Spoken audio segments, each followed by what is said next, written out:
Bonjour les amis, j'espère que vous allez bien. Je suis très heureuse de vous retrouver pour la suite de notre aventure. Mais de quelle aventure, me direz-vous? Celle du chemin spirituel, le vôtre, et communément le nôtre. Car quand on est accordé à la divine essence spirituelle, l'essence même de chacun est prise en compte. J'ignore si vous êtes croyant, athée, ou peut-être que vous n'avez pas spécialement d'avis sur la question pour le moment. Et il n'est pas question ici d'imposer quoi que ce soit à qui que ce soit. Voyez ces échanges comme un voyage. Nous sommes beaucoup à désirer alléger le poids de nos souffrances, peu importe les racines de celles-ci.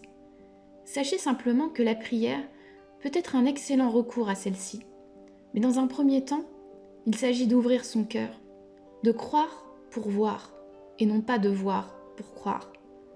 Car l'énergie, la puissance de la prière, c'est comme l'air que vous respirez. Vous jouez avec un flux d'énergie. Ces mots prononcés ne seront pas palpables par les 5 sens, mais par le 6e. Le 6e, c'est votre âme. Le secret d'une prière est de vivre chacun des mots prononcés dans son être le plus profond. Il s'agit de vivre l'émotion et la ressentir pour l'épanouir, afin que vos désirs spirituels puissent s'accomplir. Cela se passe dans un premier temps par les chakras, qui représentent la liaison entre le corps et l'esprit. La prière, étant une forme de méditation, elle est un des excellents moyens pour garder les chakras ouverts et équilibrés. Je ferai un audio explicatif sur le fonctionnement des chakras et leur fonction déterminante dans le processus du bien-être de chacun. Car un chakra mal équilibré a des conséquences néfastes sur le corps et l'âme. Alors, pour résumer, de manière courte, ce processus de mise en activation des énergies par la prière, vivez tout simplement l'émotion de chaque mot prononcé. Vivez-la à travers vos chakras. Et vous verrez de magnifiques changements s'opérer au sein de votre vie. Car pour ma part, je pense que le but de cette vie, aussi difficile qu'elle puisse se présenter à nous par moments, c'est d'en sortir meilleur qu'on y est entré, et que tous les biens matériels accumulés ne pourront être emportés. L'âme emporte avec elle sa beauté et ses côtés sombres, et en embrassant la lumière, vous pourrez faire face à la pénombre, et quelles que soient les circonstances auxquelles vous devez faire face. Je vais maintenant vous évoquer un court extrait du livre La vie des maîtres de Bert Spalding. Je vous souhaite une très belle écoute et à très bientôt pour la suite de cette aventure initiatique qui aura pour thème, comme je l'ai évoqué un peu plus haut, les chakras.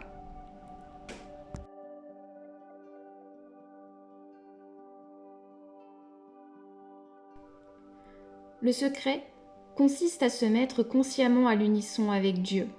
Il faut ensuite s'y maintenir sans dévier d'une ligne, quand bien même le monde entier s'y opposerait. Jésus disait « De moi-même, je ne puis rien faire. Le Père qui habite en moi fait seul le travail. Ayez foi en Dieu, ne doutez pas, ne craignez pas. Souvenez-vous qu'il n'y a pas de limite à la puissance de Dieu. Toutes choses sont possibles. » En formulant votre demande, employez des mots positifs. Rien n'existe que l'état de perfection souhaité. Ensuite, plantez dans votre âme la graine d'idées parfaite à l'exclusion de tout autre. Demandez à manifester la santé et non à être guéri de la maladie. Priez pour exprimer l'harmonie et réaliser l'abondance, et non pour être délivré de l'inharmonie, de la misère et des limitations. Rejetez ces dernières comme de vieux vêtements. Ce sont de vieilles affaires, les seules dont vous n'ayez plus besoin. Vous pouvez vous en débarrasser joyeusement. Ne tournez même pas la tête pour les regarder. Elles sont oubliées, pardonnées, retournées à la poussière d'où elles venaient. Elles n'existent pas. Tous les espaces qui paraissaient vides autour de vous, remplissez-les de la pensée de Dieu, le bien infini. Ensuite, rappelez-vous que la parole est une graine. Il faut qu'elle croisse. Quant à savoir où, quand et comment, c'est l'affaire de Dieu. À vous, il appartient seulement de dire ce qu'il vous faut et de donner des bénédictions en sachant qu'à l'instant où vous avez demandé, vous avez reçu.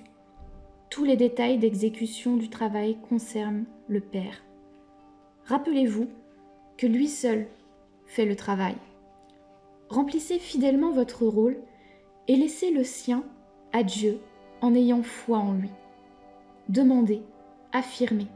Tournez-vous vers Dieu pour vos besoins et ensuite recevez de lui l'accomplissement. Conservez toujours dans l'esprit la pensée de l'abondance de Dieu. Si une autre pensée s'introduit, remplacez-la par celle-là et bénissez cette abondance. Si besoin est, remerciez continuellement de ce que le travail se fait.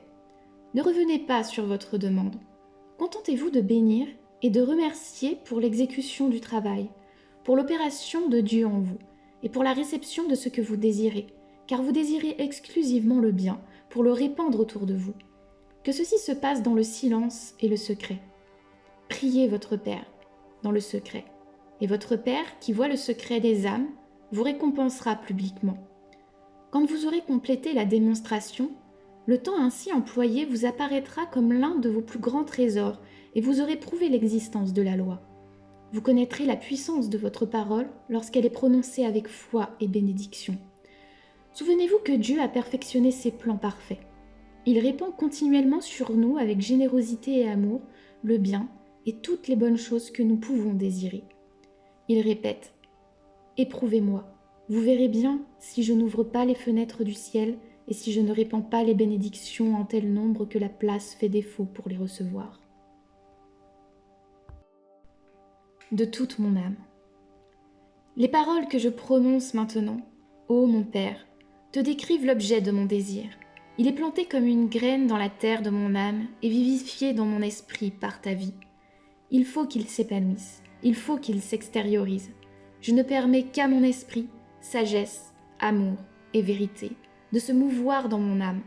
Je désire exclusivement ce qui est bon pour tous, et je te demande maintenant de l'accomplir. Père qui est en moi, je demande à exprimer l'amour, la sagesse, la force et la jeunesse éternelle. Je demande à réaliser l'harmonie, le bonheur et une abondante prospérité. Je demande à recevoir directement mon intelligence de toi, afin de comprendre la manière de tirer de la substance universelle ce qui est nécessaire à la satisfaction de tous les bons désirs, et ceci, non dans un but égoïste, mais avec des mobiles purs, en vue de posséder l'intelligence, me permettant de rendre service à tous tes enfants.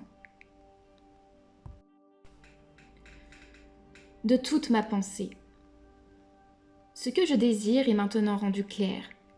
Je forme uniquement dans ma pensée ce que je désire, comme une graine qui commence à croître sous terre dans le calme et l'obscurité. Mon désir prend maintenant corps dans le royaume silencieux et invisible de mon âme. J'entre dans ma chambre secrète et je ferme la porte. Avec tranquillité et confiance, je maintiens mon désir dans ma pensée, comme s'il était déjà accompli. Père, j'attends maintenant son exécution parfaite. Père qui est en moi, je te remercie de ce que l'accomplissement de mon désir soit continuellement réalisé dans l'invisible. Je sais que tu as répandu sur tout le monde, avec amour et générosité, l'abondance de tes trésors. Tu as exaucé tous les bons désirs de ma vie. Tu me permets de participer à tes opulentes ressources. Je peux réaliser mon unité avec toi, et chacun de tes enfants peut en faire autant. Tout ce que je possède, je peux le répandre sur tous, afin d'aider tous tes enfants. Tout ce que j'ai, je te le donne, mon Père.